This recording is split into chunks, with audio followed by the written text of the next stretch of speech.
Hi guys, ಇವತ್ತು ನಾನು 4 ಗಂಟೆಗೆ ಎದ್ದು ಸ್ವಲ್ಪ ರಿವಿಷನ್ ತೊಗೊಂಡು ಸ್ನಾನ ಮಾಡಾದ್ಮೇಲೆ ಬೇಗ ರೆಡಿ ಆಗ್ತಿದ್ದೆ.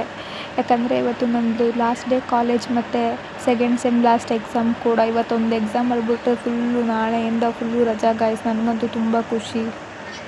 ಅದಾದಮೇಲೆ ನಮಗೋಸ್ಕರ ಬೆಳಗ್ಗೆ ಎದ್ದು ರಸಮ್ಮ ಮತ್ತು ಅನ್ನ ಮಾಡಿದರು. ಅದನ್ನು ತಿಂದ್ಬಿಟ್ಟು ನಾನು ಹೋಗಿದ್ದೆ.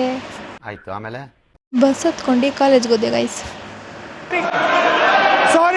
ಸಾರಿ ನಾನು ಹೋಗಿದ್ದು ಬಸ್ ಸ್ಟಾಪ್ಗೆ, ಯಾಕಂದರೆ ಒಬ್ಬರು VIP ಬರೋದಿತ್ತು.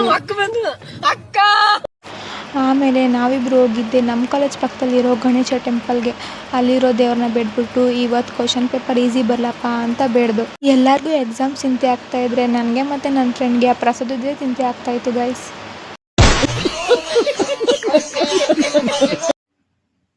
ಆಮೇಲೆ ನಾವಿಬ್ಬರು ಹೋಗಿದ್ದೆ ಬಸ್ ಸ್ಟಾಪ್ಗೆ ಗೈಸ್, ಯಾಕಂದರೆ ಇನ್ನೊಬ್ಬರು VIP ಬರೋದಿತ್ತು. ಅವರಿಗೋಸ್ಕರ ವೆಯ್ಟ್ ಮಾಡಿಕೊಂಡು ಎಕ್ಸಾಮ್ಗೋಸ್ಕರ ಓದ್ಕೊಂಡು ಕಾಯ್ಕೊಂಡು ಕೂತಿದ್ದೆ ಗೈಸ್. ನೋಡಿ ಗೈಸ್, ಇವಳೇ ನೋಡಿ ಗೈಸ್ ನಮ್ಮ VIP. ಆಮೇಲೆ ನಾವು 3 ಜನ ಹೋಗಿದ್ದೆ. ನನ್ನ ಫ್ರೆಂಡ್ ತ್ರಿಷಾ ಟಿಫನ್ ಮಾಡಿಲ್ಲ ಅಂದ್ಬಿಟ್ಟು ಹೋಟ್ಲಿಗೆ ಹೋದ ಗೈಸ್. ಆ ಹೋಟ್ಲು ನೇಮ್ ಹೆಸರೇ ನಮ್ಮ ಮನೆ ಕಾಫಿ. ನೋಡಿ ಗೈಸ್, ಟೈಮ್ ಆಗ್ಬಿಟ್ಟೈತೆ, ಬೇಗ ನೋಡಿ ಗೈಸ್.